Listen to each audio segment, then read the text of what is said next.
everyone, GM. Welcome back to another episode of Overpriced JPEGs. I am here with Madi Lieber, the COO of Crypto.Chicks. She is going to join me as we break down everything going on in the NFT, metaverse, crypto space these days. This was a busy week, I feel like. As far as like the bear market stuff goes, this has been one of like the busiest weeks in my view. I feel like this week was the week of comebacks where everyone was like, okay, we've been quiet and now we need to be super loud. And I think for some people, that's a good loud. And then as we'll talk about, there are a couple that I think it's a not so positive loud time for them. Yeah. It feels so funny to me that it's happening in August too, because usually August is like the chill, slow month where everyone's out in the Hamptons doing their thing. But here we are. Just attached to our computers. Yep.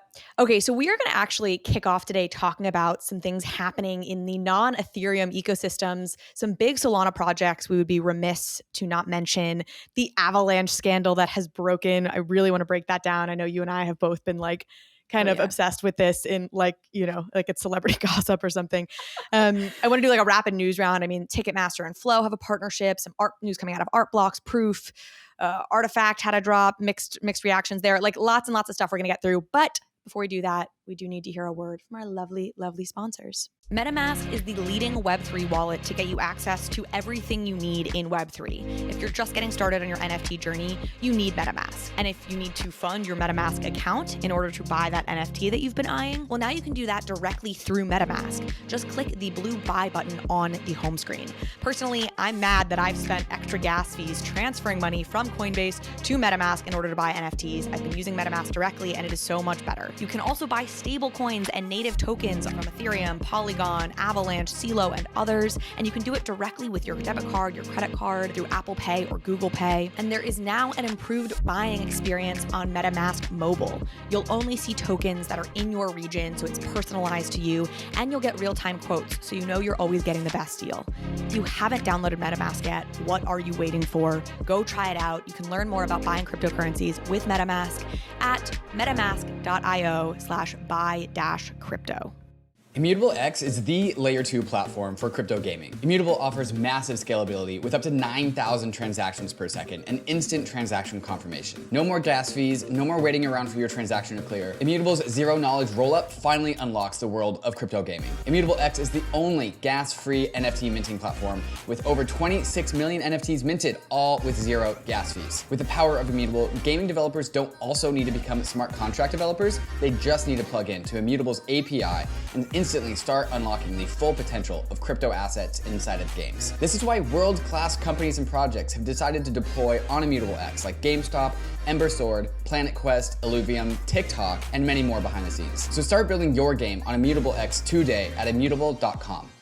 All right, so we are about to dive in. I do want to remind folks, please, if you are watching this on YouTube, if you are listening to this in podcast form, please do subscribe wherever you are. If you're on podcast apps, please rate and review. It makes such a difference for us, so I really appreciate it. And let's dive in. So Solana ecosystem news and things happening. I feel like y00ts, DeGods, that whole that drop or that wait list was like a big deal this week. You're on the wait list? I have made it onto y00ts list. This is my celeb moment, so 2 seconds of fame for me.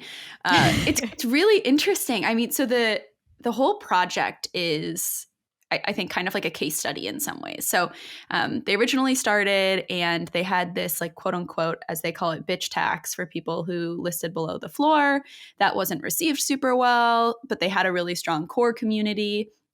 They decided to just kind of start from scratch. So they overhauled all of the art. They created this staking system where you could trade your DeGod for your dead god. And it worked, right? It really brought it back to life. And I mean, NFT NYC, they were huge. Like they were all over the place. People were going from ETH over to Sol specifically to join this community. And they launched their Dust token as part of that staking endeavor. And it's actually done pretty well. And as part of that, they created Dust Labs, which basically pulls out a bunch of tools for communities, projects that, you know, to use in their native Dust tokens. So driving some demand for that as well. And then most recently, they've now launched y00ts list, which you've probably, I mean, if you've been on Twitter, you've seen these images coming out all over the place. It's actually like a rebranded version of their next gen collection, which was supposed to be called Duppies, which they kind of gave up on, decided to pivot. went to y00ts list, and it's just like absolutely exploded. I mean, Carly, are you on y00ts list? No, the last night that you could like submit or apply, because it was like an application process to get on. Mm-hmm. I was sort of like I was intending to do it, and then I got distracted and I didn't do it. Like I was on some chats that were blowing up being like last night to apply for y00ts list, and I was like, I'll catch it next time. I have not gone deep enough into this whole ecosystem, and I also right now I'm like, I don't know, maybe it's good for me to be able to actually be objective about stuff. Yeah. I'm not a bag holder of things, and I can like objectively look at things.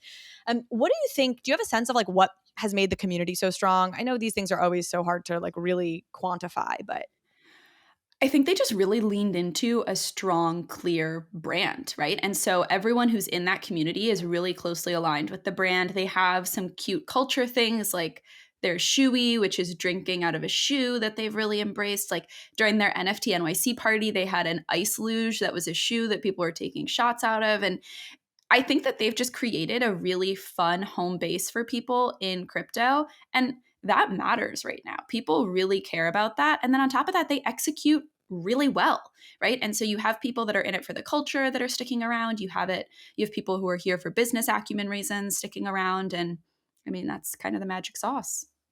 It strikes me that they are just like pure hustlers. Like that's the sense I get. Like they put out these videos where they're clearly running around, getting videos with Gary Vee, like getting video, like getting these celebrities on board, like doing what they can to kind of hustle in that way. You kind of highlighted this in a couple moments. Like they've pivoted a couple times in ways that just feel like true hustler style of like, this isn't working. Okay. Like let's try something else. Like we're going to go and get it popping. And that's sort of the vibes I get, from top to bottom from that whole group. That's what they say. Like a bunch of them in their threads have said, we build our way out of problems. And I think that matters in this space. At the end of the day, everyone's going to encounter difficulties, and the teams that have staying power are the teams that are able to build their way out. So kudos. So you're on y00ts list. What does this mean in terms of like actually getting a y00ts? Like, do we have a timeline on all of that? Yeah, it's coming soon in the next couple of days. I wonder if they recently all basically got kicked or suspended from Twitter. So I'm wondering if that might change. And we don't know timeline. why that is. I was trying to find this, unclear. They're saying it's an attack from internal to Twitter.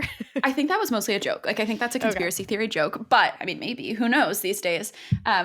They did a really great job with this, right? So you applied. I don't know if you you didn't go through the application process, but to walk somebody through who did, you go on, you connect your wallet. Like if you use Phantom, for example, you connect your Phantom wallet, you connect your Twitter, you give them some information about yourself, like what are you building? What are you working on? Or what type of profile are you? What do you do in this space? And you answer questions like about what's the biggest problem in the NFT ecosystem? How do you think we should solve it? And their team reviewed these, and I'm sure they had some type of like decision-making rubric, or maybe they just were all vibes on this, but they reviewed it and then I found a really good cross-section, right? Of people who are building, people who are influencers, people who have small accounts but have really been hustling and grinding, and just started posting them all over the place and giving, these little images that say like, congrats, you're on y00ts, let's tag the person. Celebrities, like there's a bunch of famous people, a bunch of fake ones. I don't know if the Howie Mandel video was real, but if it is, that's like so cool. Love Deal or No Deal. And they did a great job, but I think a lot of people were confused on how to transition, into Dust to have the token in their wallet to be able to mint. They did, I think, a pretty good job. Like you just connect your wallet, and then at the bottom it just says, do you want to transition your soul into Dust? And you click yes. So it's relatively easy, but I think that was a stumbling block for a lot of people. And now we just wait and see. There's also something with this y00ts store. Can you get us read up on all that's happening there? Yeah, so this is, I think everyone's just caught up in the marketing hype right now where they're like, I want to be on y00ts list, and they don't even know why. But if you go onto their website, in the bottom, I think it's the bottom left, they have what they're calling a Y paper, pun on white paper, where you can read all about what they're planning on doing. And so the Y paper basically covers how they're going to have Y tokens or Ys, which is basically their version of like a common sense copyright. And they'll create a y00ts store where artists, or you and I, if we decide to develop some artistic talents, could create like derivative traits of sorts. So, we could create, instead of my y00ts wearing a normal white t-shirt, it could be an overpriced JPEGs t-shirt. I could then use my Y tokens to take the overpriced JPEGs t-shirt and put it on and customize my y00ts. the nice thing about that is if you launch that and you create this sub community, you can then get royalties from those traits. You can sell the Y or like the copyright for that derivative trait to somebody else. And you start aggregating these Y tokens over time for holding a y00ts, which is really interesting to me. I think the difficulty here is the whole essence of this is based on people caring deeply about dressing up their profile pictures. And whether, I mean, we're all trying to figure that out, right? Is the PFP trend over? Is it a dip? Is this a blip on the way down? Is it coming back up as we get more into the metaverse? Are we going to continue to care about our digital identity and our digital ownership and wearables, the things that we have? If so, this could be incredible. If not, I think that people might end up feeling like this is just like a little bit of a shell project. So it'll be really interesting to see how consumer behavior reacts to the y00ts store and all the things that they have planned rolling out. We've seen it's like a past, spring tea. What are those like websites where you can go on and like make your custom thing? It's that for exactly. the metaverse. Yeah. I mean, Totally. I guess people mention Etsy or Shopify, but right. And so, for example, in the Lazy Lions community, the Lazy Hat community is super, super strong. And if they were able to monetize that, then the community itself would then have kind of almost like a community sub-wallet where they can keep their community afloat aside from the Lazy Lions community. They can really like start funding and driving a sub-community, which meaningfully helps floor price and the overall project. But it kind of democratizes the ownership and responsibility for doing that across the individuals who own that specific trait.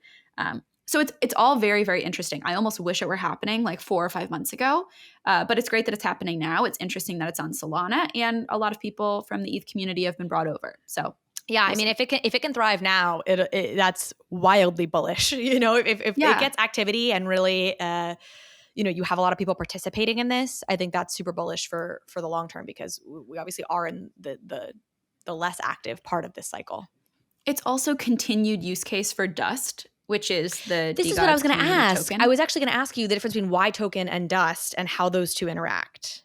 I'm not 100% sure. I think you probably can use Dust to buy Y token. They don't get into the intricacies of it in their white paper. And they also mention like this is really just top level thinking, and we'll get into the details and like operational logistics later on. But I mean, that's part of the thing right now is Dust has been going up. Like, so, I mean, like exponential curve, it's down a little bit. Totally. But which is why people are thinking, okay, is the price, are we kind of priced in right now? Because in most, let's use an ETH example, because I think most of us are familiar with that. Between mint and reveal, you have this pre-reveal phase where people are like so hyped, right? And it's going up. You're selling, buying. Everything's crazy. Then reveal happens and things go down. Is that going to be what we're seeing right now with Dust, where people are buying so much Dust because they want to mint or they want to get y00ts list? And then I think in the next couple of days when minting actually happens, it'll be interesting to see, are there tons of people who bought Dust but didn't get y00ts list and then have no use case for it? On the flip side, are there a bunch of people who got y00ts list and did not yet get their Dust? And so they're going to need to buy in order to mint their y00ts. I don't know where it's going to fall, but it'll be really interesting to see, I think, some of the market dynamics play out with the cost of Dust. Interesting. That does make me a little bit FOMO. I'm like, I should have just done it. Like, how, it would have been kind of fun to go through that application process and then see, like, do you make the cut? I mean, it's incredibly savvy marketing too, because of course I have FOMO because it does feel like scarce and exclusive and merit-based and like all these things that merit-based it may or may not have been, but at least they're proclaiming it was. And that's pretty cool. The other Solana project that you really brought to my attention is ABC, Abracadabra. Mm-hmm. Give us the breakdown there too. I think this one is so interesting. People are likening it to Goblin Town, but I think it's completely different. So basically, if you're familiar with 9x9x9 or HGE on Sol, or Huge, some people say, basically has a Solana influencer account in the NFT ecosystem and a ETH influencer account in the NFT so ecosystem. 9x9x9 is like a known ETH influencer. Yes. I kind of became aware of him because he was the one who really like brought down Pudgy Penguins and pointed in a positive way. Like he was a Pudgy Penguins holder and was trying to buy the project, and then realized there was no money in the treasury and that the original founders had run away with all the money. So he really like was sort of the whistleblower on all of that, and I was already pretty popular up to that point, but that I feel like that also really like introduced him to a whole new group of people. And then his sole identity is HGE. So he has like a different identity for his like Solana personhood. That's what's going on? Absolutely. I mean, that's my understanding of it. I could Very be completely cool. off, but that's what I've heard. And so he created this ABC or abracadabra project, kind of like stealth mode a little bit. It's these fun drawings. They literally look like they were drawn by a 10-year-old, maybe even younger. I clearly am not up to date on my child developmental stages. But the whole point is that they're made to remind you of how fun things were when we were kids, like before growing up, and just to continue having fun. And they're really cute. But it's a no Discord, no team, no Twitter, no royalties project. He minted all of them. And then people just started buying them up. So, I mean, when we checked yesterday, they were number 1 on Magic Eden, number 4 on OpenSea. They've done like 122 or maybe even more now at this point, K in Sol. So like 4 million in volume for just something that was fun, right? But the interesting thing is people are really considering this to be kind of like a Trojan horse project. Like they think this is going to be part of something that's bigger for him. Ooh, interesting. Is there like are there crumbs to suggest that, or is this just people wanting to see things because it's a bear market? At first, I think it was people wanting to see things because it's a bear market. But of course, anything that he does is part of a bigger picture. It's not just for funsies, although that's the whole vibe here. But what they're thinking, and again, I'm not 100% sure on this, is he tweeted out a hint that was this one of their characters basically like hanging upside down with the letters Pawsedah, Pawsedah at the bottom, and was like, can you figure it out? And of course, hanging upside down, backwards, people just reversed it, and it spells Hade Swap, which is actually a real product that he has been working on. So it's an automated market maker for NFTs. Which is very interesting. You basically can create calls, so like buy or sell, or both, set rules for when you want to make your trades, but you put the crypto in up front to fund those trades. So it kind of acts as like a liquidity pool for the projects you're interested in supporting, which is interesting. That's really interesting. Yeah. I mean, he really is one of the few people that could probably make something like this happen. And then people are thinking that the fees that are aggregated and pulled from Hade Swap will be distributed back to ABC holders in some way, shape, or form. So like that's where people are thinking there might be some utility. He, of course, has gone out of his way to say, no utility. If you're buying this as a speculative investment, don't. But, people think it's really interesting. And then he tweeted recently saying, coming shortly, like clear documentation and how-tos that'll highlight the role of ABC NFTs in Hade Swap. So okay, so he has now confirmed that there's going to be some connection between those two. Very interesting. Exactly. And he started OpenDAO, which again I remember being a thing back during that whole Pudgy Penguins sort of saga, which is a marketplace and was kind of geared around like when one of the peaks of people just being frustrated with OpenSea and frustrated with marketplaces, like him stepping in, trying to do the marketplace thing. So, I hold him in incredibly high regard. Have not followed everything he's done, closely, but have always just felt like he was a super honorable presence in the space, and you just got that super authentic, like builder vibe from him.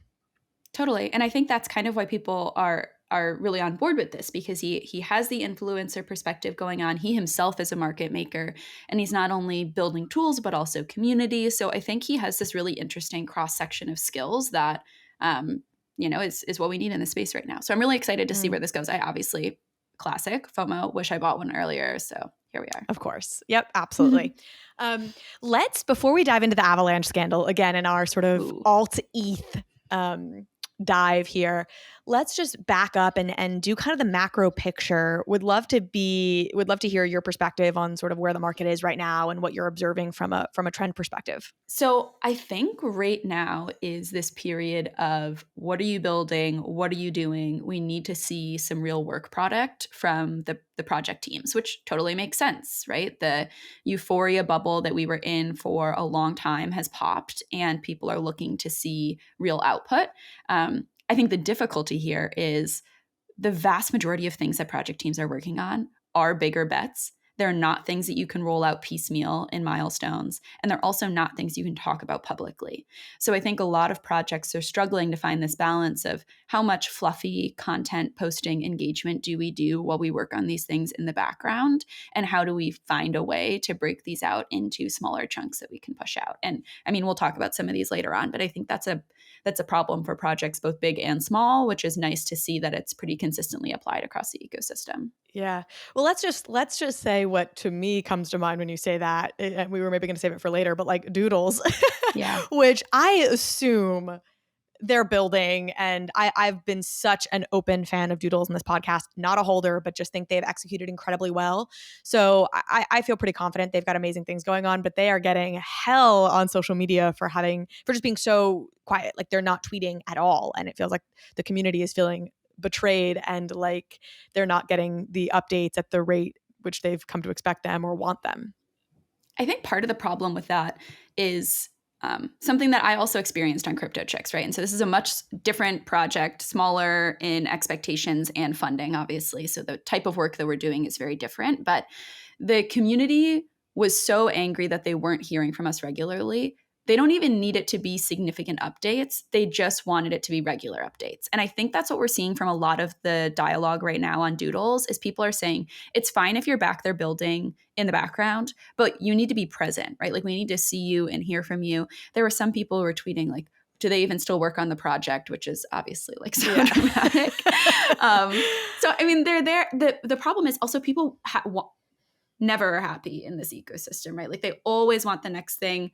There were people at the Doodles event that were livid and then came out of it having the best night of their life, right? But people are still mad like, oh, why does the Doodles event in NFT NYC? They're bragging about how much money they have, but then they charge $20 for a cocktail at the venue. It was me. I'm people, right? I was the one. I'm just kidding. I'm not kidding. But people will always find something to be a little bit irritated about. This one's valid, and I think people just want to like make sure that their feedback is heard, and it feels like it's something that's relatively easy to action on. They have a big enough team, they have great culture, so I think they should just lean into that, like just do some fun, fluffy things. Yeah, I'm of two minds. I think I largely agree with you. On the one hand, I do find the over dramatization of the silence like a little silly. Like NFT NYC was like a month ago, or like it hasn't been that long. It's been like a month and change since you last like saw from these people big things. It feels like really dramatic to like tank the floor price to 5 some ETH or whatever. Like I'm like, my God, like these people are working with Pharrell. Like they're clearly still building. So on the one hand, I feel quite eye rolly towards that behavior. On the other hand, I am like, you guys have a lot of money. Like you can't just like have an intern or something like tweet every so often. Like it does feel kind of silly to not, it doesn't feel like what's being asked of them here is such a lift that it can't just be done. And, but I do think it actually speaks to a broader tension that I think we might see play out here, which is Doodles in particular, I feel like has been very open about the fact that they are trying to onboard a million new users. Like they are really trying to go mainstream. And I think it remains to be seen if a project gets escape velocity and successfully goes mainstream. We don't know what that will mean for the token price. I think there's this like tacit assumption that means the token will become worth millions more or whatever. That's not necessarily the case. And it's certainly not like it could go mainstream and it could still take a decade for it to reach the kind of mainstream status that would make people, the general public, want like a collectible version of like the original collection. So I think this is something we're going to see more and more, whereas projects are really focused on going wide. It comes at the cost maybe of like direct benefit to their original holders, or it doesn't necessarily mean like a pump in original holder price the way that those original holders want. And I think this is like arguably a little bit of a precursor to some of that we're going to see play out in the years to come for many of these projects. Absolutely. And I think this is part of the dichotomy of we want broader adoption, but we also want to still feel like we're this special small group community that has a lot of attention. And that's a really tough juxtaposition to straddle and like find the middle ground for. So I don't know if it's, like split teams where you have a community management team. I think there's a lot that people can learn from on the Timepieces project, right? With Time, where like they clearly run a very successful mainstream traditional media company, but also have actually done a pretty good job of building a really strong community. They've intentionally invested and resourced that accordingly. So I think it's just a decision that the projects and soon to be businesses and global brands will need to make. And we'll see how that pans out for the Doodles situation. Absolutely. I've been tracking really closely here something that's definitely correlated to crypto, though maybe slightly aside from this, which is the Bed Bath & Beyond saga and Ryan Cohen's involvement. Have you tracked any of this at all? It's not directly crypto, but it plays into, I think, what's happening in the macro market. I hadn't until you wrote this down, and then I was like, ooh, I need to do some investigator work. I'm gonna have a newsletter coming out about it, so soft plug for my Substack, and you can check it out. I think Ryan Cohen is this like fascinating person that is in this like middling state where you have a group of people who track his like every move and he's like very famous to them. And then you have a whole nother group of people who actually don't realize that like their investments are somewhat impacted by Ryan Cohen, who have no idea who this dude is.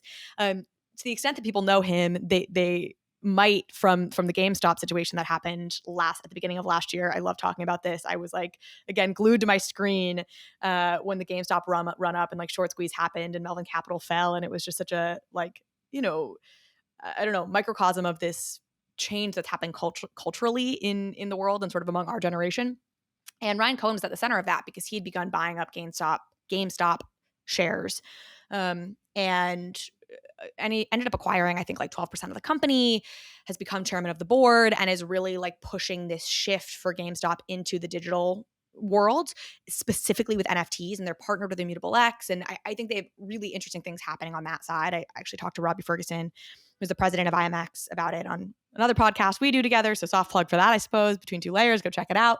We won't get into all of that now. I do think the mainstream is like missing what's happening with GameStop. Like they keep being like, Ryan Cohen hasn't actually done anything there. You can't call him an activist investor because he's not even really affected change at the company. Their grand plan is some like lame NFT wallet. And I'm like, no, the grand plan there is actually a lot bigger. It's like porting what made GameStop such a behemoth in like the early 2000s into the digital world in a way that involves NFTs, and that I actually am quite bullish on. And I don't think people get that.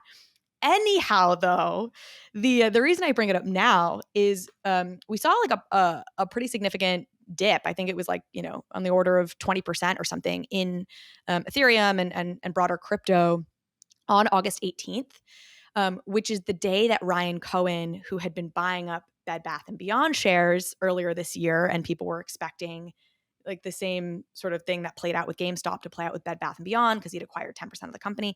On August 18th, he like dumped all of his Bed Bath & Beyond shares in sort of a surprise sell-off that really pissed people off. But Bed Bath & Beyond, tanked. The price went from like $29 to $9 in like, a couple day period.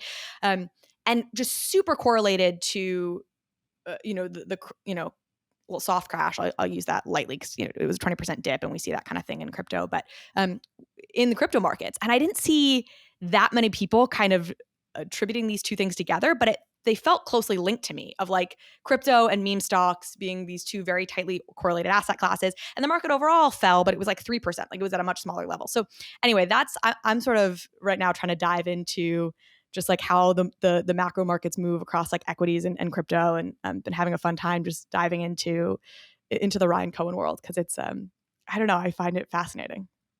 I only know him from Chewy. Well, also the GameStop situation, but I'm a dog mom, and so I love Chewy.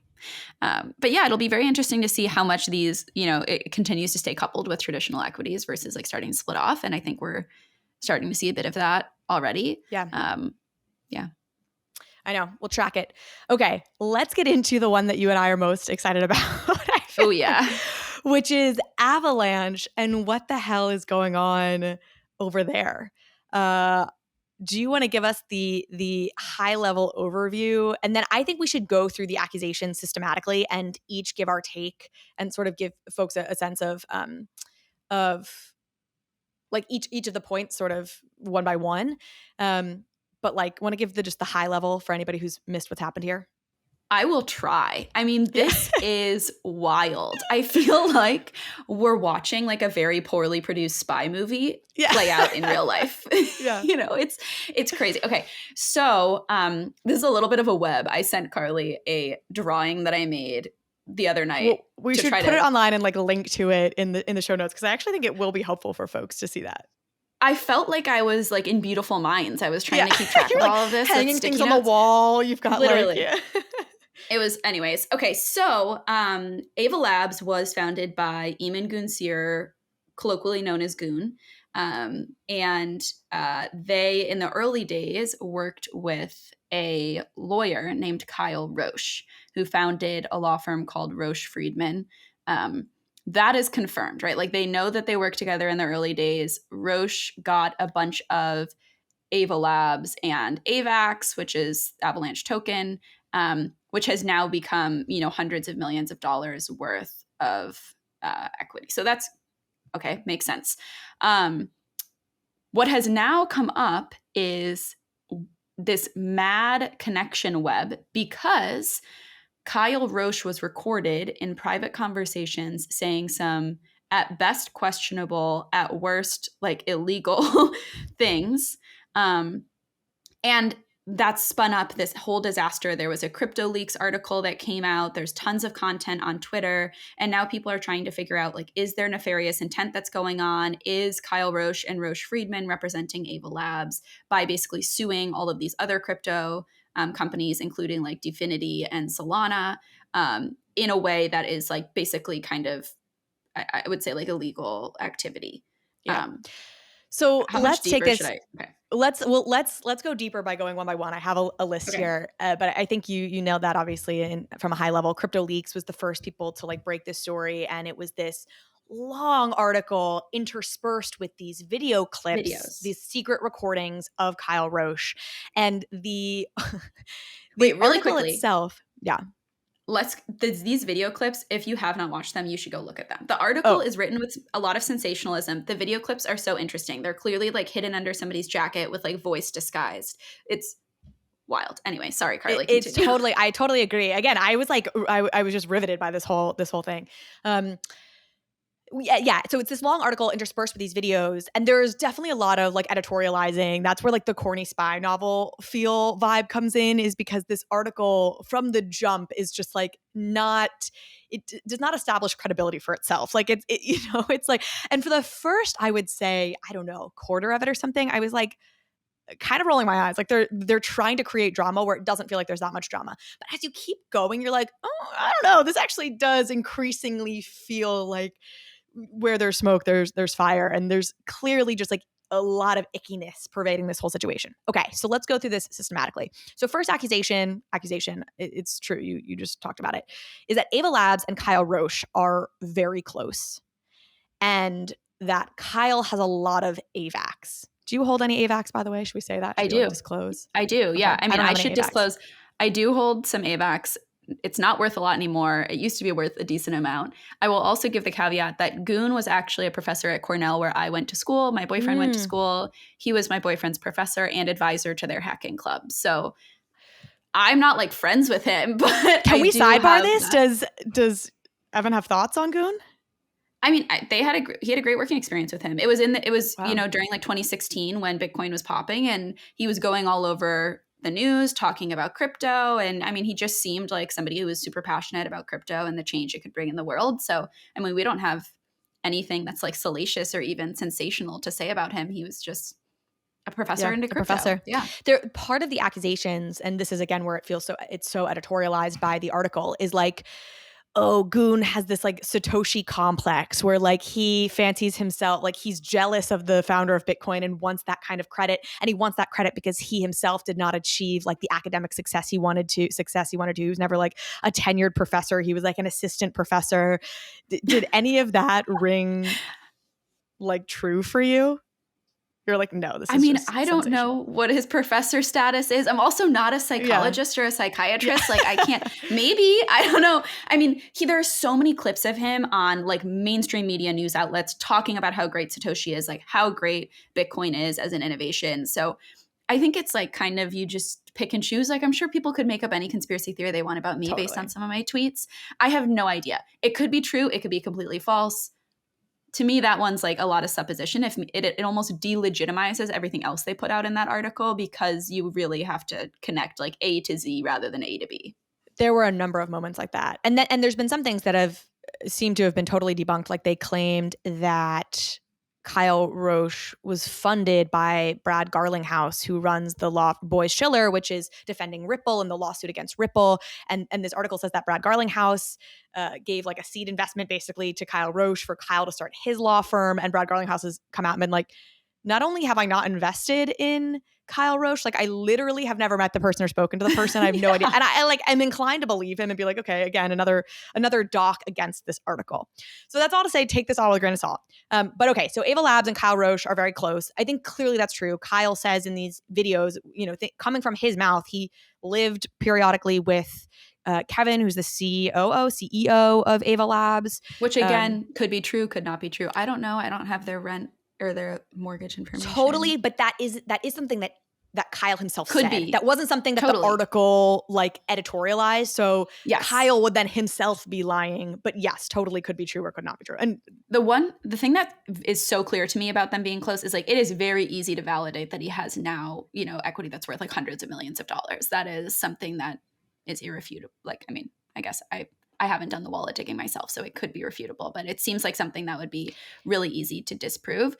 For me, though, that they're trying to draw this nefarious intent here of like, it makes no sense that Ava Labs, which had just had like $100 million investment, was paying him in equity instead of cash, which to me is like not that really true. It's not that uncommon for early days startups to prefer giving equity grants instead of pulling cash out of their bank. Like, for example, Facebook, early days, there's this relatively well-known story of this guy, David Cho, who was a graffiti artist who painted Facebook headquarters. He was given 60 grand at the time worth of Facebook stock in 2000. And then when Facebook went public, his equity was worth $200 million when it was $38 a share. Okay, so like there are a lot of people that just get paid in equity early days in startups. Sometimes it pans out, sometimes it doesn't. So this one is, to me, they really hinted at this, meaning that he was getting paid so much to do something super sketchy, which he could have been getting paid to do something sketchy. It also just is a common way that startups will fund things in the beginning. Yeah, so let's break. I totally agree with you. So this idea that Kyle has a ton of AVAX and that means like something nefarious, like why did they pay him in equity? I'm totally with you. It was early days, and we know that Kyle's been involved with Ava Labs since very early days. They apparently shared a co-working space. Again, this is all according to Kyle himself.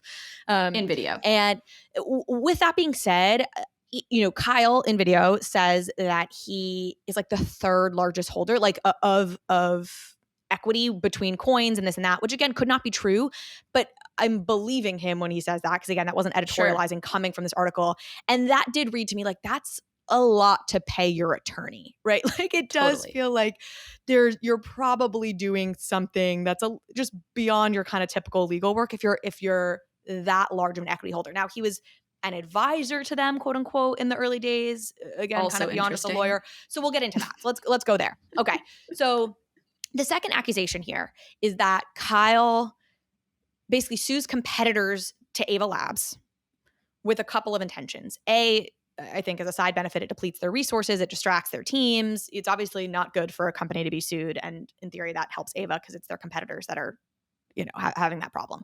But the two bigger kind of accusations here are he sues their competitors to gain insider information and to get access to like Solana's insides through like discovery processes. If you're a lawyer suing a company, you can ask for all sorts of documents from that company. And there's this implication from this article that he basically passes that information to Ava in some way. Like there's sort of this corporate espionage vibe to the whole thing of like he gets all this information from these insiders and then passes it to Ava Labs.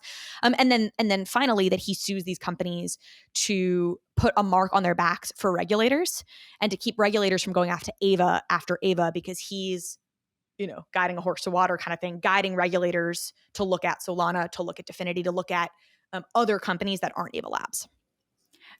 The whole so interesting. Like if you're gonna for everybody listening, if you are going to watch one section of videos on the novel that is the Crypto Leaks article, watch this section of videos. This is, I think, the most interesting one.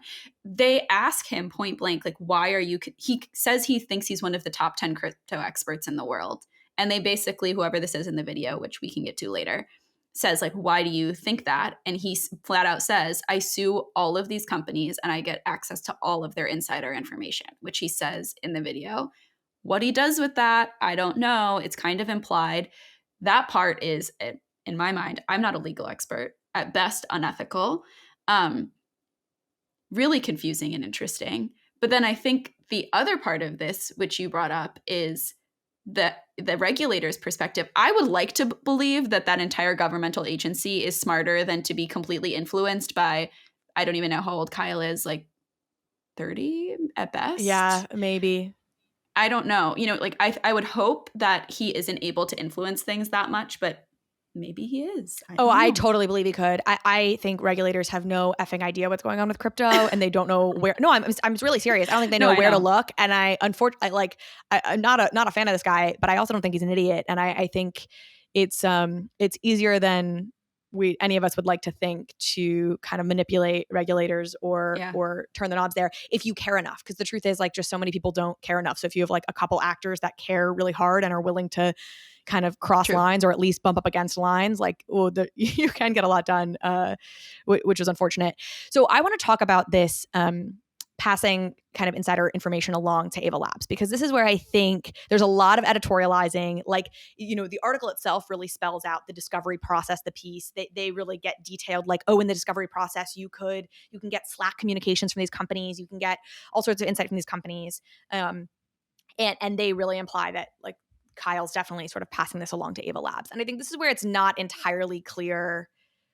You know, Kyle himself certainly does not go that far. He does say, I've sued a lot of these. I've sued like all of the companies in the space. I've seen their insides, so I know where this space is going.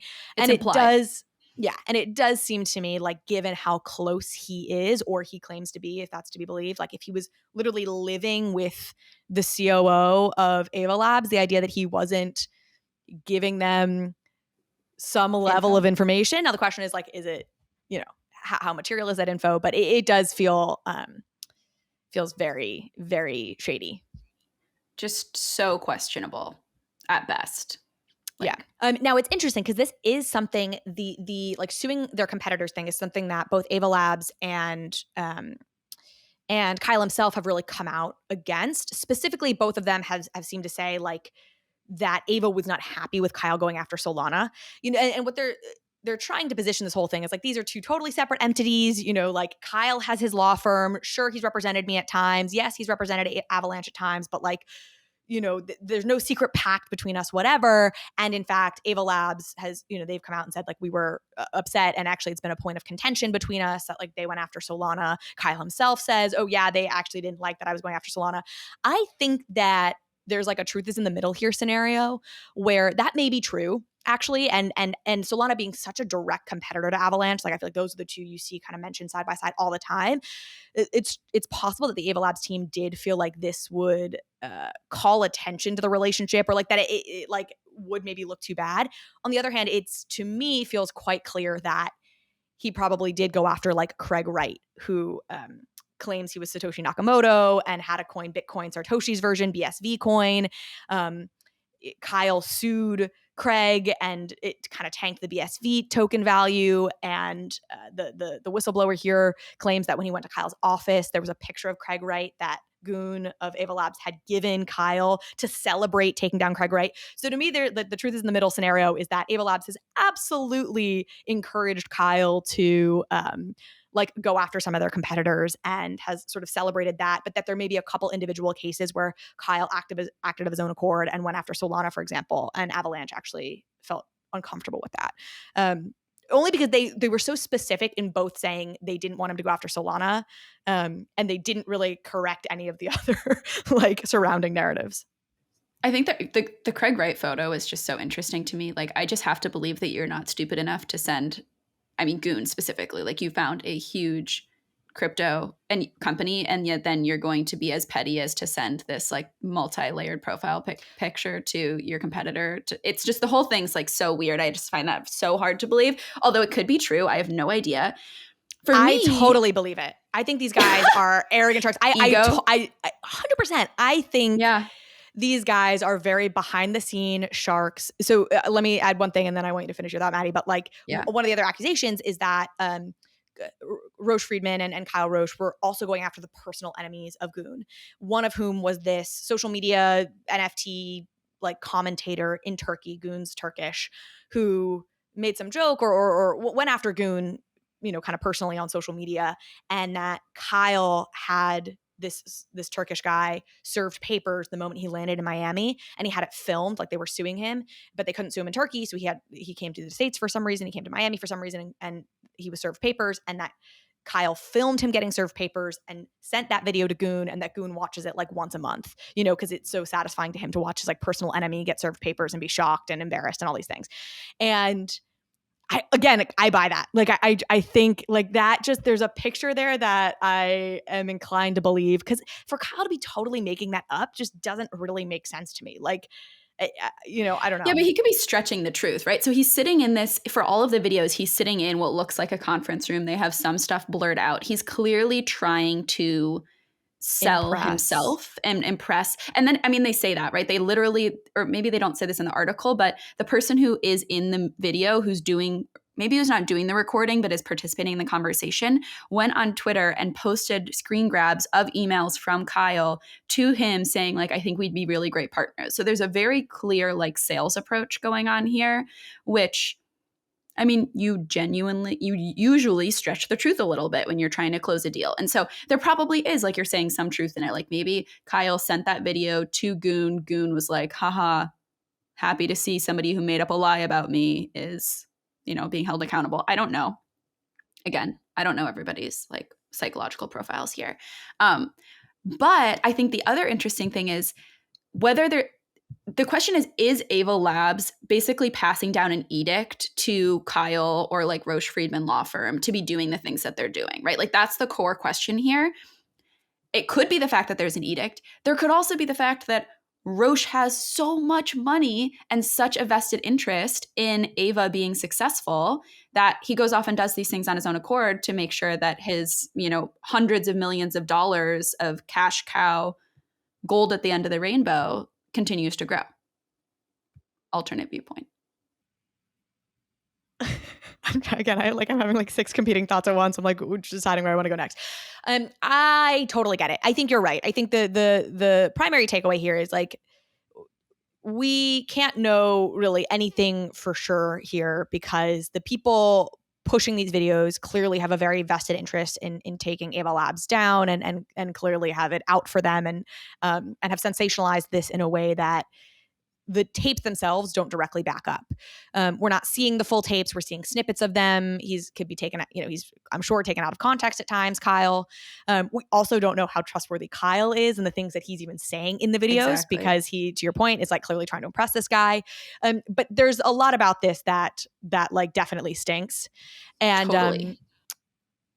And I think one of the things that struck me is I do buy that these two teams clearly had a pretty close relationship, at least for a long time, and definitely likely still have a close relationship. And it's so striking how like they seem to try and they don't publicly ever really disclose that. Like there's people were pulling up past tweets of Goon, like tweeting about Roche Friedman going after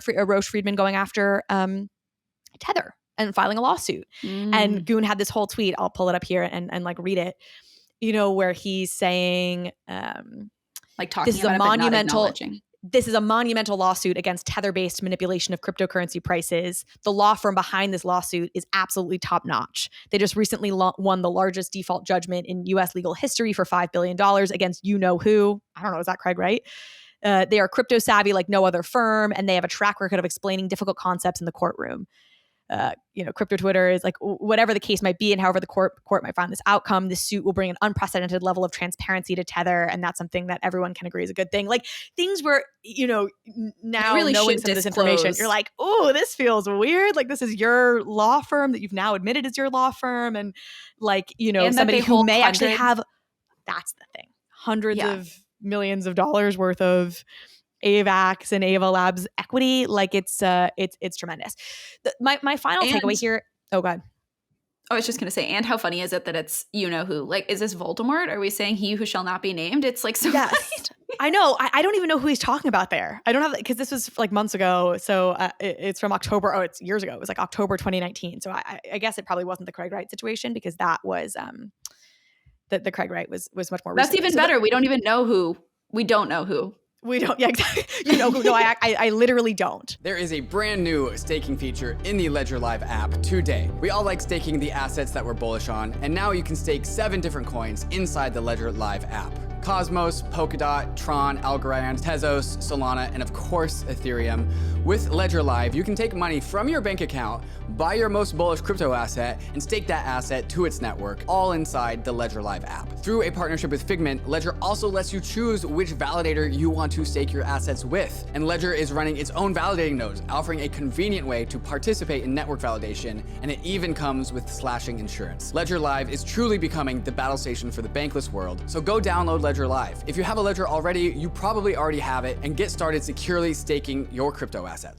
COINSHIFT is a leading treasury management and infrastructure platform for DAOs and crypto businesses who need to manage their treasury operations. Every crypto org needs to manage their treasury, and COINSHIFT offers a simple, flexible, and efficient multi-chain treasury management platform built on top of the extremely secure Gnosis Safe. With COINSHIFT, your organization can go from primitive single-chain treasuries to expressive, flexible, multi-chain features such as global user management, global contracts, proposal management, and many other features that can be shared across an entire organization. COINSHIFT layers on powerful treasury management tools on top of the proven security of Gnosis Safe, allowing users to save time and reduce operational burdens and gas costs. COINSHIFT even has data tools like account reporting across the 7 chains on which it operates. Used by industry powerhouses such as Uniswap Grants, Balancer, Consensus, and Messari, COINSHIFT is speeding up the coordination and efficiency of the organizations that use it. In DeFi, you have to keep up with the frontier, and COINSHIFT makes that easy. So sign up at coinshift.xyz/bankless. Okay, a final couple takeaways here that I think it's worth mentioning. So I want to talk about this initial litigation offering because interestingly enough, I actually worked with a Roche Friedman lawyer on a project I was working on, and it was in the midst of the Craig Wright thing, and so they were talking about the initial the initial litigation offering product that they were kind of setting up, and I actually think that's kind of interesting. The second thing I want to talk about is putting aside. If he passed along information from these other crypto companies to Ava in a way that like materially benefited Ava and was like, non-public material kind of disclosures, like that's clearly illegal and he should end up in jail. Like that's horrendous. If he was simply, which he clearly seems to admit to this, like simply using litigation as a way to go after Ava competitors, but not illegally doing so, like that's kind of business, baby. Like it's gross, but like this is like since the beginning of time, like this is how companies have gotten big and succeeded. Like name any big company today and you will find a history of probably doing things that are not like, nice guy things to do. I'm reading a book on like this founding of Spotify, and Steve Jobs worked pretty hard to block Spotify at every turn from being able to come into the United States and leaned on all sorts of like music industry executives. Like, a little bit all's fair in love and war, and but I think there, these accusations of taking things a step further than that is pretty damning. And then the last thing is something you and I were joking about, which is like just the tenor of these videos themselves are so cringy. Where at one point the person so crass. Yeah. And there's that. And then the person talking to Kyle is saying, is trying to get him to admit something. I can't even remember the context of it. It's how much AVAX does he hold? Like how much, like how much money did he basically make off this? And Kyle's sort of like, I don't know if I can say, like kind of demurring. And the guy literally says like, we're your friends here. You should tell us we're your friends here. And I'm literally sitting there being like, what the fuck are you doing? Like if somebody's being like, where are your friends here? Like they're not your friends. Like it was No the friends. most bizarre. Like obviously this guy's like interrogating you for information. Like and then Kyle does it. He kind of gives up more information. And I was just like, this is so uncomfortable because this guy sounds like a shady supervillain trying to get you to disclose information you don't want to disclose. How are you not picking up on this? Seriously, if somebody even asked me 3 out of the at least 57 questions that we saw the hidden camera person ask him, I would have been like, this is questionable. Like, I'm going to take a beat, even if you're trying to sell to them. It's wild. So, I mean, whether he did something illegal or not, I think there's definitely some unethical activity going on here that the bar is absolutely going to look at. So it's funny for him saying, I put a target on everyone else's back, because he really just put a target on his own back. The bar is going to look at this, and I would not be surprised if even if he's not in jail, he's disbarred. But then on top of that, it's like any person who's looking for counsel who sees these videos is going to be like, oh my God, he could not even pick up on the fact that these people were clearly trying to get a ton of info from him. I don't want him to be my lawyer. So even if he's not in jail and not disbarred, I don't know what the success of his legal career is going to look like moving forward. Yeah, the only thing I can think is because we are seeing these tapes piecemeal, you don't know how many hours, and they're clearly in 2 different locations. Like you don't know how many hours he'd been spending with this guy that he wants to impress clearly.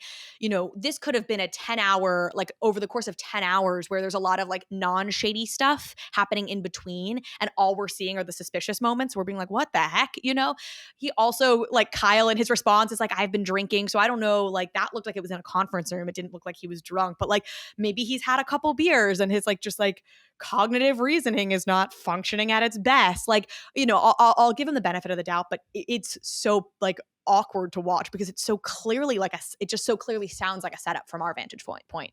Totally. And so I think this is another point that we didn't really get into because I think it just complicates things and adds a whole nother layer. So this wasn't part of the TLDR summary we gave, but it's now come out. So Kyle is saying that he and this guy, Christian Ager Hansen, were in discussion. And so he knows that this was recorded in those conversations with this man.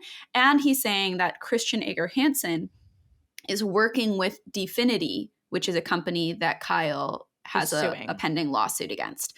Now, Christian has said, I don't know Dfinity. I don't know the founder, Dominic Williams. Like, there's no connection here that you're saying that there is. But Christian Ager Hansen has been all over Twitter posting like, we spent a weekend together. He came over to try to sell this like initial litigation offering to us and for us to partner and bring it to EMEA and to the European markets.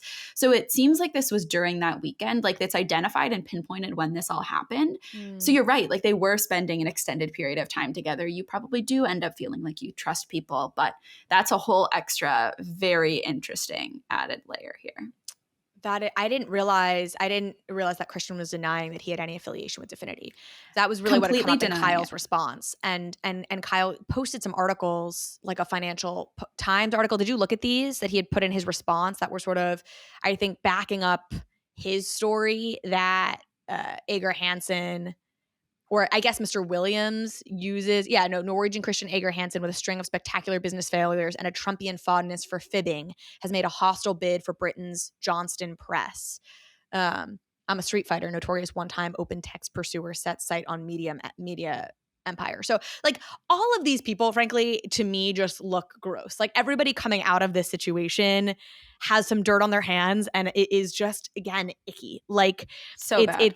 It's like the worst of crypto. It's the total like bro, sort of no regard for other humans, complete focus on greed and how to make the most possible money for yourself. Like it's all of that stuff. The question is like, where is there actually something illegal? I'll give the TLDR on this initial litigation offering thing, because you mentioned it twice, and I think that's maybe the place to end, which is this concept of essentially crowdfunding legal cases, like class action lawsuits. So that's specifically the tool that Kyle Roche has used. He'll find a plaintiff saying that, you know, he lost a lot of money on Solana, and Solana said XYZ things, which makes it seem like they're a security, but they aren't a security, and he'll bring this like class action lawsuit on behalf of some plaintiff that he feels aggrieved based on Solana or whoever.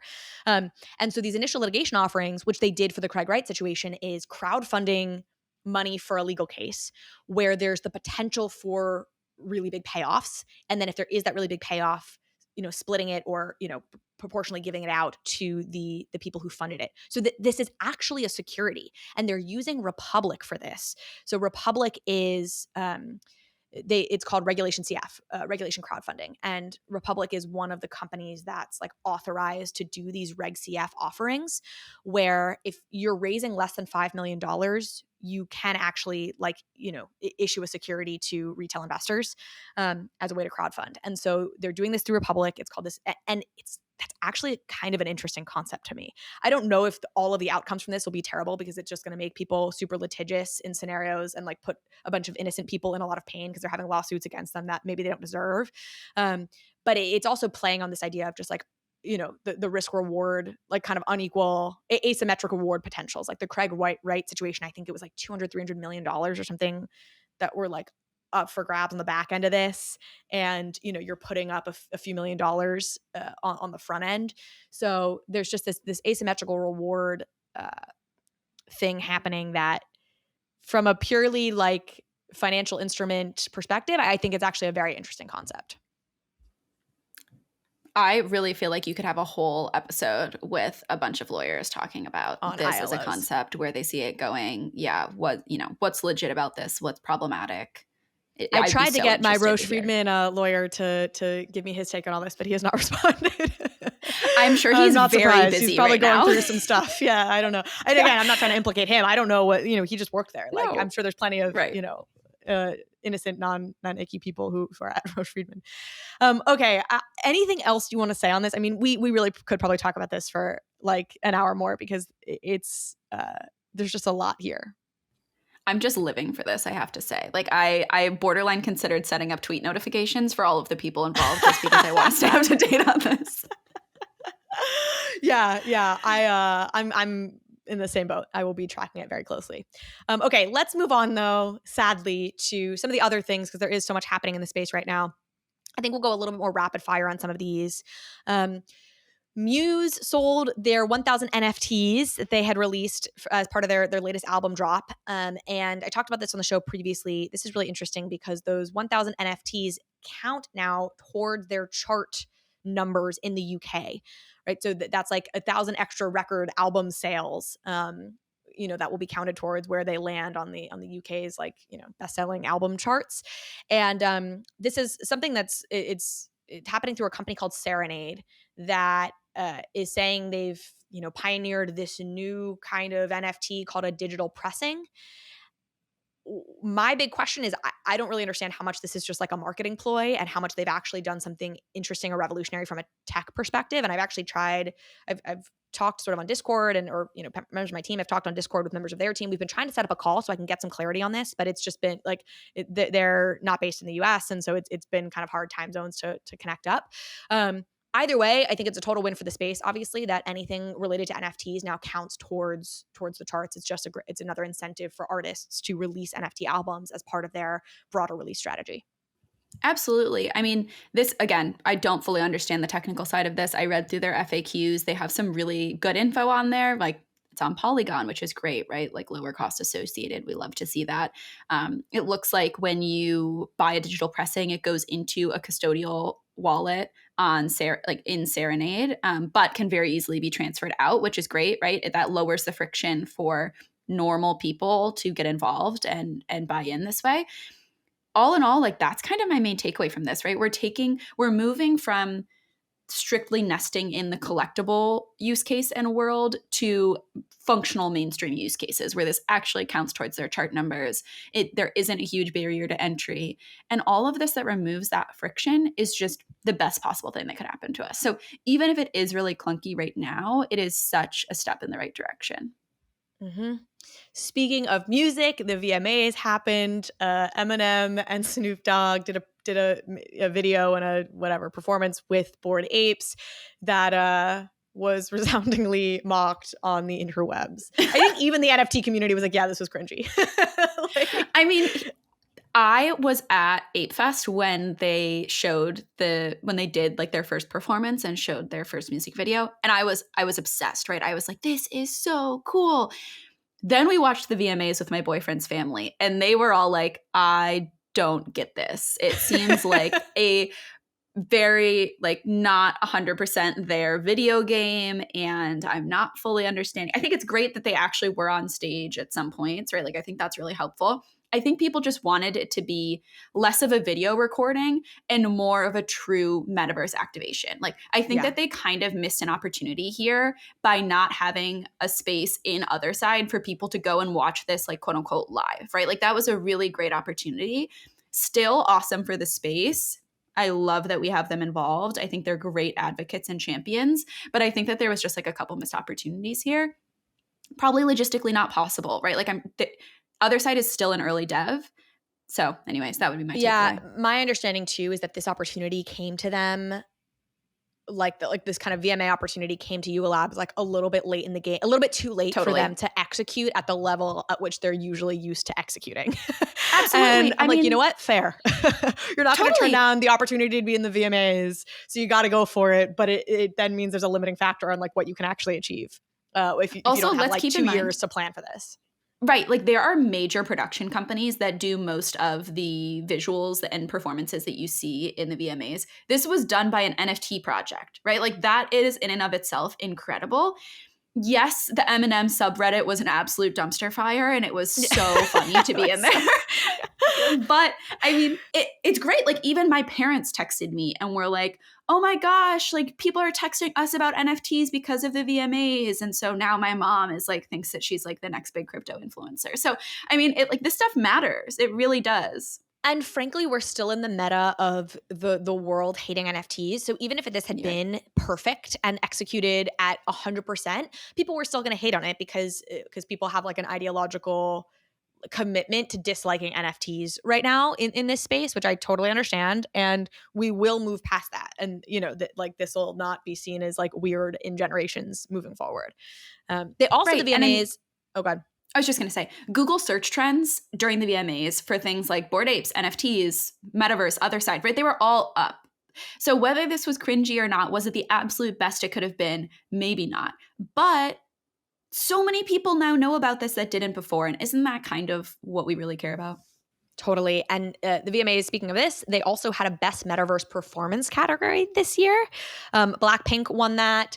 We had talked about this on the pod. I talked about it with Dina and Natasha from Boys Club. They had been like, you know, we were a little disappointed because everybody nominated in the category. Like nobody was like really a metaverse, like, you know, performer. It was sort of like seemed like an excuse to like, you know, whatever for Ariana Grande or like some K-pop or, you know, whatever. To me, that's besides the point because assuming this category persists, again, it's just incentives for more artists to now start thinking in these ways, thinking about the metaverse, much like, you know, artists thinking about releasing as an NFT because it'll count towards your charts. These little nudge incentives are super powerful. Absolutely. I mean, everyone who knows me knows I'm obsessed with the metaverse right now. It's probably like the most commonly used word that comes out of my mouth, which is sad and embarrassing and something I need to work on. But this is great. And yes, you're right. They were recorded performances. They weren't actual metaverse performers. But we've already seen so many more since this announcement came out, right? Like Post Malone did his 12 Karat Toothache performance in Horizon Worlds. Super cool, like really interesting experience. Charlie Puth is now going to do in like the iHeart Music thing. They have a big set that's coming out. They're doing a concert and album release party in the metaverse. It's just piecemeal, right? Like we're getting there, we're drawing attention to it, and we're rewarding people that are taking some innovative approaches to accessible performances. Like there are so many people that got to see these performances that otherwise never would have been able to go to a live concert. So I think it's cool. Agreed. Okay, speaking of the metaverse, we have finally gotten more information about the use for WoW capacitors, World of Women capacitors. This is something that came out, I mean, months ago. I just remember there was a saga because they were airdropped to World of Women holders, and initially the Galaxy holders like didn't get the airdrop, and then World of Women tweeted out something like, "Oh, like the secret villain has like prevented the capacitors from getting to the Galaxy holders," and there was sort of this question of like, was this planned or was this like a strategic, very clever way to cover up some sort of error that happened in the system? They're doing great.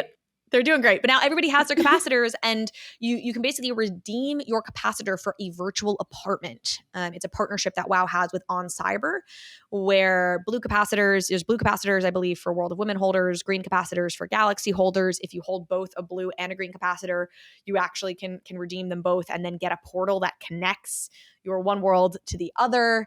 And they're saying it's sort of part of this like very inclusive metaverse first branding strategy of like, if we're going to build out these broader worlds, you have your avatar, and now what you need is your home, and that's like your anchor space. And so anyway, it's interesting. I think redeeming began this past week on Wednesday, and you have a month to redeem your capacitor if you would like to get one of these apartments. So if you are a WoW or WoW Galaxy holder, you might want to get on it. I think it's great, right? They have such an interesting community and culture that exists within the WoW community. And I know there's been, some difficulties, particularly bridging between original WoW holders and Galaxy holders. But it's so interesting to help people explore other areas within, and I know this is a controversial use of the word, but Web3, right? Like, let's just group the metaverse concepts, NFTs, all under that bucket for the sake of this conversation. You're taking people who otherwise probably never would have explored having a virtual residence and bridging that gap. And I think it's so helpful for people to start learning about other kind of like lenses that they can look at this ecosystem with. And just create culture and community spaces, right? It's such a great way to keep people engaged and kind of find that hook that brings people back to the community. So I love this. At first, I was very confused by my capacitor. I saw it and was like, I have no idea what's going on. What am I supposed to do with this? Yeah. But they do a great job with the lore, right? Like, they have a really great storytelling team and narratives around everything, which is, I think, really key to their persistence in the space. Totally. Okay, continuing on with news, we have ArtBlocks announced ArtBlocks Engine, which is their white label service. So offering this up to like enterprise clients primarily, where they can basically take the ArtBlocks smart contract, the machinery that essentially underpins their like generative art smart contracts, and attach them to their own website so that you can have these sort of like branded generative pieces on your site. Interesting use case. I have some speculation as to how they're anticipating this playing out, but would love to get if you have any initial reactions to this. I will admit, I do not fully understand everything that's going into this solution. But the thing I really like about this is I think it really improves accessibility, right? There are a lot of small brands, women-owned, companies that just don't have the ability to build a full dev infrastructure to launch an NFT project or really get involved in this space. This makes it a lot easier, right? It lowers that barrier. And so I think that we'll start seeing, I think this will help with like diversity and inclusion efforts, which I think is great. And we'll see what it looks like in terms of monetization for them. They have some interesting theories that I've seen in their tweet threads. I don't think it was in an interview I did with him, though he may have mentioned it on a panel I was hosting, or maybe I heard him say it elsewhere. But I've heard Snowfro, Eric Calderon, talk in the past about in the future you'll go into an IKEA and you'll go to some like stand and you'll punch in a bunch of things and a generative art piece will pop out. And I think that's a no-brainer. I think we'll get there. I think that's really interesting because, yeah, I would rather have like a slightly more personalized, customized feeling piece that still feels like a little bit artistic or like arty than maybe one that's like pre-made and being sold to the same ones being sold to everyone. I don't know that this is getting us there, but it struck me as like a step in that kind of a direction where an IKEA, for example, could be one of these partners and could end up using this white label service to allow for like branded generative art on their site, first of all, as NFTs, but you can see this evolving into something that has like a physical or a real world tie-in. And I've always just found that use case a really interesting one. And in general, democratizing technology, right? Like, they're not gatekeeping something that they've built, which I love to see. Mm-hmm. Okay, moving along. We're sort of in our rapid round here, not being entirely rapid, but we're doing our best. FuturePROOF had their FuturePROOF meetup yesterday, held in LA. There was an in-person component to it, but of course also broadcast out to anybody who wanted to track it. All cool things. I mean, you basically had an announcement of $50 million raised from A16Z, which people were excited to see, and some more information about this Mythics drop that will be coming out in the beginning of next year.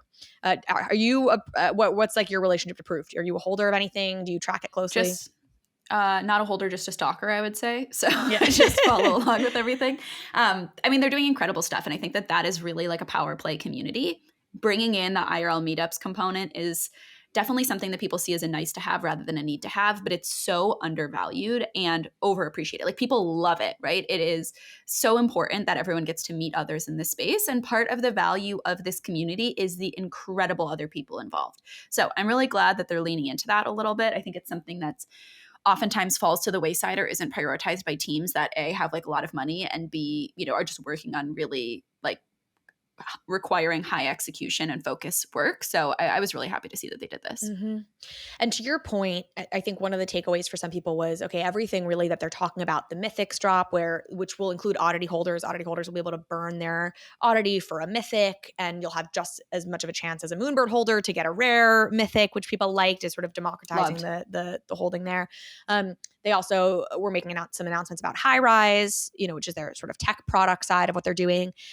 All of that will really be playing out next year, which to your point is like when these projects to really get serious, you end up having to invest in projects that have very long time horizons. So I think there was sort of an initial pop on oddities when the news first came out. And then as people realized the timeline here, the price sort of sank back down a little bit as folks were like, oh, I've got time before all this plays out.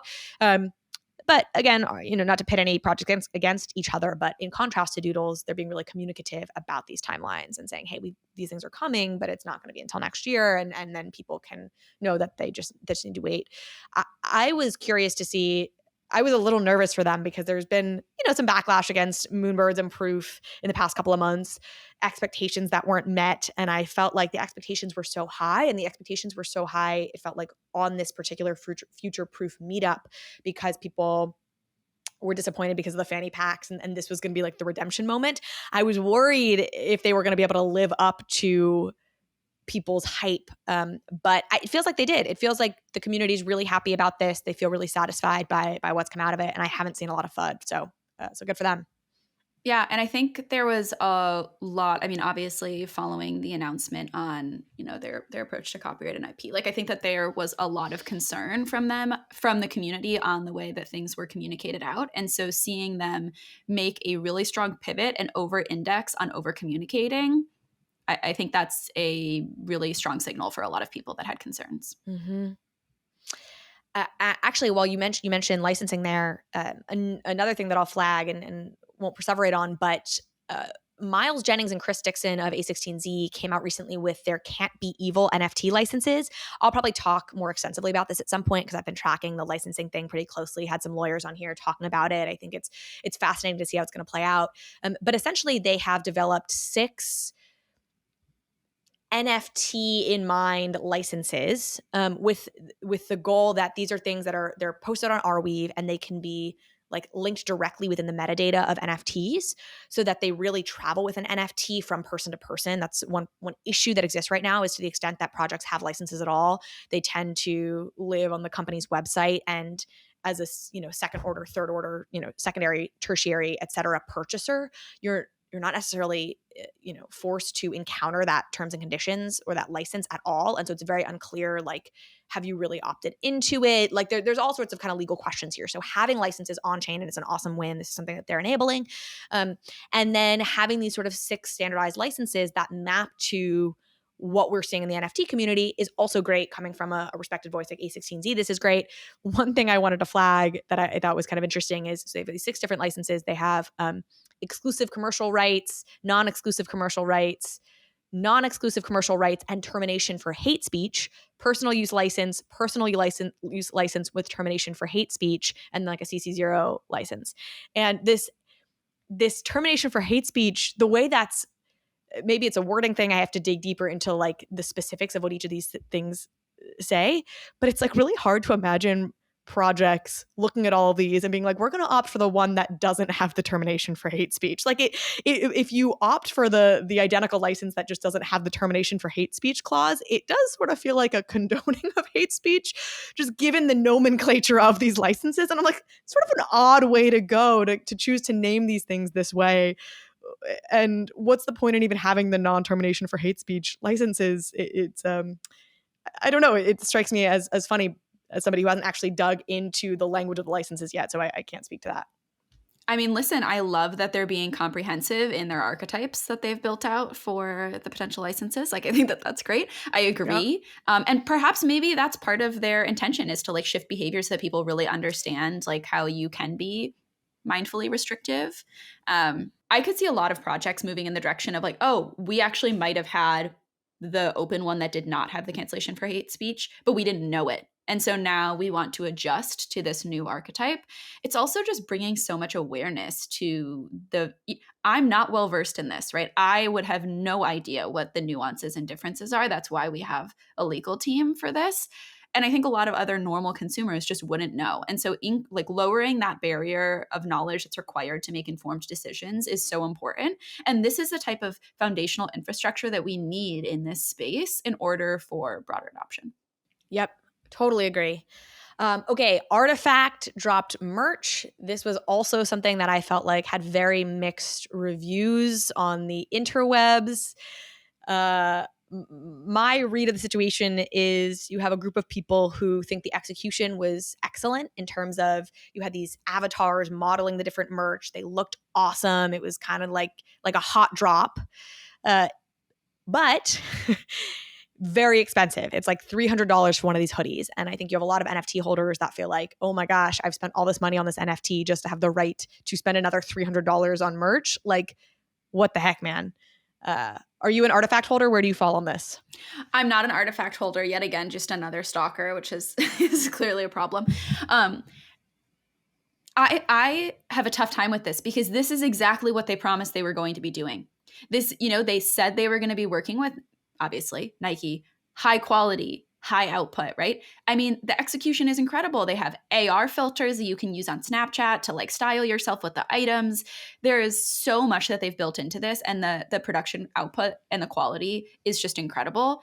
If to me, I feel like they're fulfilling their promises. And so I think it's just because it took a long time and the market is where it is, people have this negative connotation around it. I think if this were happening in April, people would have been like so hype about this.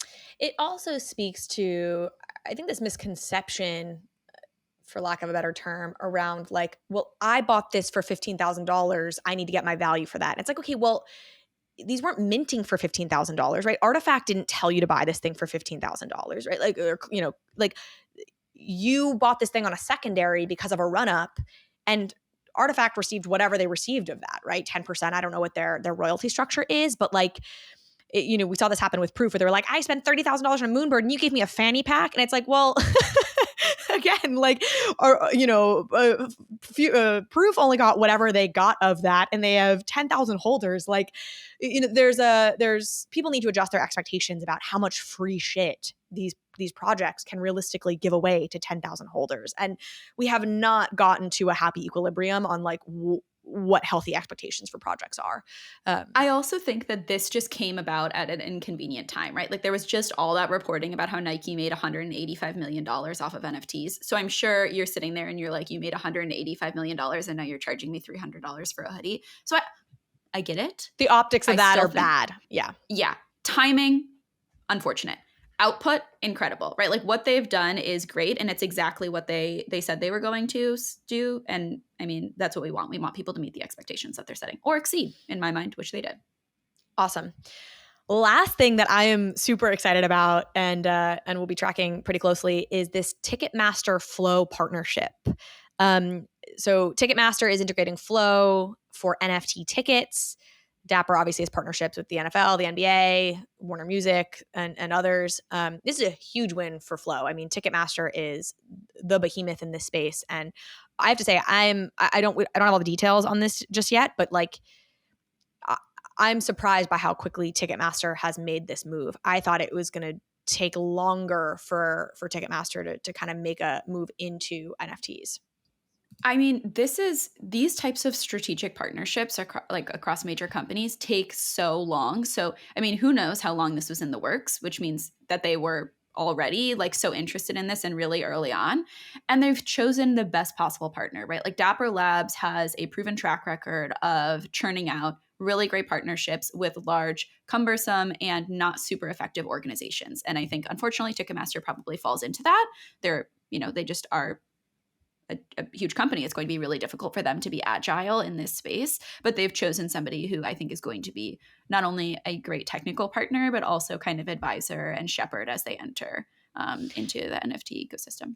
I've been on the record being critical of, for example, the idea of doodles going on to Flow as opposed to a layer 2 blockchain. And I think people have interpreted that as me being anti-Flow, which I'm very much not. My position has always been, especially for a project like Doodles, I think a project that's already established on a chain, I don't think it's a good idea to bifurcate your ecosystem by doing part of it on one chain, a different part on another chain. Especially people were talking about like wearables on Flow, and I'm like, wearables for what? Your avatars that are currently on Ethereum, like, and because we haven't really established safe cross-chain bridges yet. But I do really have a clear sense of Ethereum scaling and the network effects that exist there. I've tended to be a bit of an Ethereum maxi from that perspective for particular projects, and arguably in general, like I would have loved to have seen a Ticketmaster partnership with a layer 2. With that said, like I'm not ideological about this. I think Dapper's so talented. I think Flow's an amazing feat. It got so many people onboarded into NFTs because of what they did for Top Shot and making it so accessible to consumers. So hugely excited about this, hugely rooting for the success of this for Flow. And I think this has the potential to be just absolutely monstrous. Agreed. I mean, The Weeknd recently did NFT ticket, kind of like commemorative tickets for his recent tour, which was incredible. I was there last week.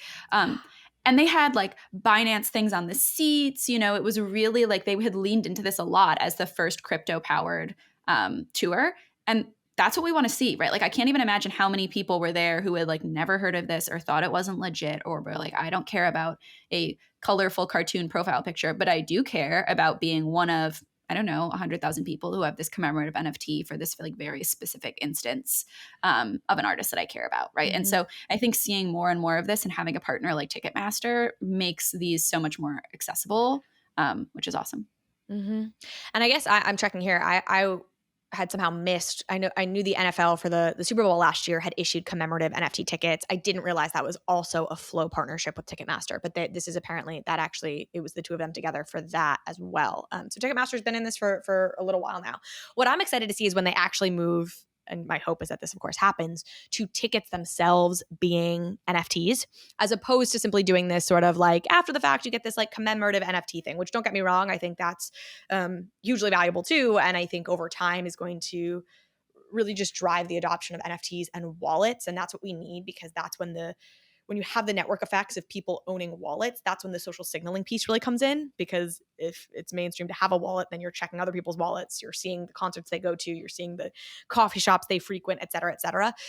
So maybe it does play out that NFTs only ever really serve as receipts and not necessarily the tickets themselves. But I'm optimistic. I think we'll see a move where tickets themselves are on the blockchain.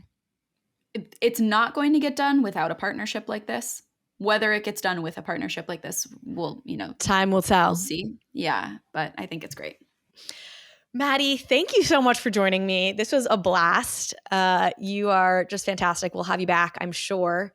And any final news words you want to say before we wrap this up? No, I'm just happy to see that we're all still chatting about this and that there's so much movement in this space. I feel like we really needed a week like this to keep things rolling. I agree. Awesome. Well, until next time.